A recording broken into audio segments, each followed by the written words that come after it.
ચોટીલા નાયબ collector ST મકવાણાની મોટી કાર્યવાહી. ચોટીલાને થાનગઢમાં બોલાવ્યો સપાટો. રોયલ્ટી વગર ચાલતા ઈંટવાડા સીલ.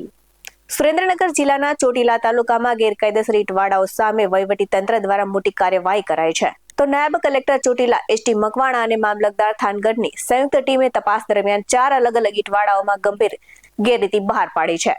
તો તપાસ દરમિયાન સામે આવ્યું છે કે કેટલાક ઈંટવાડા સરકારી તેમજ અનામત જંગલની જમીન પર કોઈ પણ કાયદેસરની મંજૂરી વિના ચલાવવામાં આવી રહ્યા હતા અને અહીં અંદાજે લાખો ઈંટોનો મોટો જથ્થો મળી આવ્યો છે. આ સાથે જ કેટલાક સ્થળોએ બિનખેતીની મંજૂરી અને પર્યાવરણ વિભાગની મંજૂરી વગર ઈંટ ઉત્પાદન કરવામાં આવ્યું હોવાનું પણ ખુલ્યું છે. તો આ સાથે જ મોટી માત્રામાં માટી પણ રોયલ્ટી ચૂકવ્યા વિના લાવવામાં આવી હોવાનું સામે આવ્યું છે.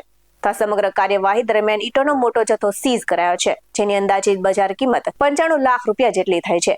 તો તમામ 4 ઈંટવાડાઓને સ્થળ પરથી સીલ કરવામાં આવ્યા છે અને વહીવટી તંત્રએ સ્પષ્ટ કર્યું છે કે સરકારી જમીન પર કબજો, પર્યાવરણના નિયમોનો ભંગ અને ખનીજ રોયલ્ટી વગરની પ્રવૃત્તિઓ કોઈપણ સ્થિતિમાં સહન નહીં થાય. તો નાયબ કલેક્ટર એચટી મકવાણાએ કહ્યું છે કે નિયમોનું ઉલ્લંઘન કરનાર સામે કડક કાર્યવાહી ચાલુ રહેશે.